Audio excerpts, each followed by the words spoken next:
Uganda, young champions are changing mindsets about living with HIV. 3 events led by the World Council of Churches, WCC, in Uganda brought forth interfaith leaders, families, and young people who shared their stories, and came away with key tools they need to help eradicate HIV and erase stigma. First, a consultation, entitled HIV and the Law, was held on 19 to 20 August. Interfaith leaders and diverse communities discussed how HIV intersects with the law and regulatory system, sometimes creating conflict. However, love comes in the equation and changes the dynamic. Faith leaders who participated explored how love is the ultimate law, and that every person has human dignity because we are all created in the image of God. Participant Odom Oscar, who was born with HIV, said the consultation helped him recognize the work ahead.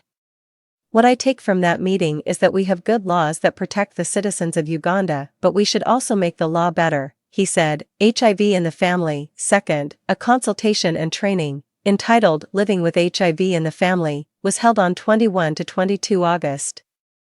Participants learned about guidelines and resources developed by faith-based organizations on preventing mother-to-child transmission and preventing pediatric and adolescent HIV. A panel discussion focused on experiences and best practices working with families living with HIV, as well as dealing with disclosure and stigma.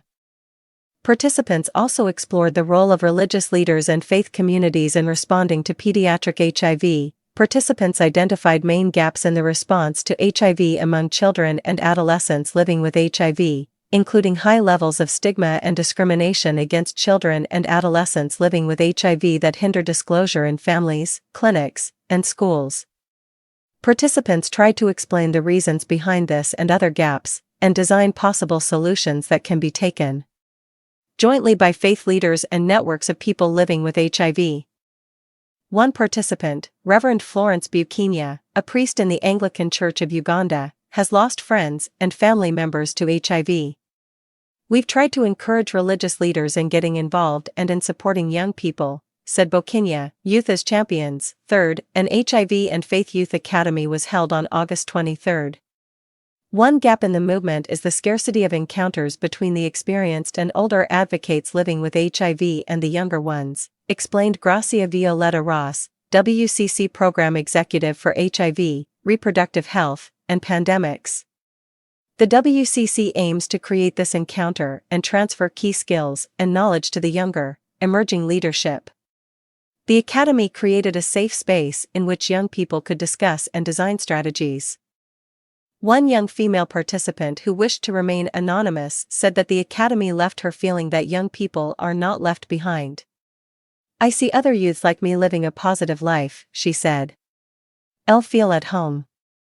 Another participant, Emma Trevor, a youth leader living with HIV, said the sessions were valuable.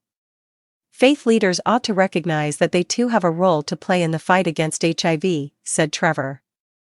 The church should be bold to hold conversations on HIV incorporated in their messaging just to ensure their congregation members benefit from this information, leading to mindset change.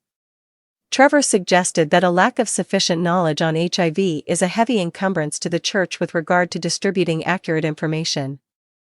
Faith leaders have requested a multi-sectoral approach to information sharing and capacity building of religious leaders to ensure they pass on accurate facts and information, said Trevor. HIV is far from over. Trevor believes that peer-to-peer approaches are very effective. The youth were engaged in an important training on how to write plans that can be submitted to funders or just for effective planning to ensure youth have the skills to plan effectively for themselves, said Trevor. In addition, a session to equip young people with the right approach to storytelling was held. Trevor learned how to strategically use a story to influence change or action. I was also made to practice and was given feedback on areas for improvement, said Trevor. This was particularly empowering because now I know that my story has the potential to bring about change if shared effectively and appropriately. In each activity, leaders also discussed pox prevention and awareness and adopted the use of face masks.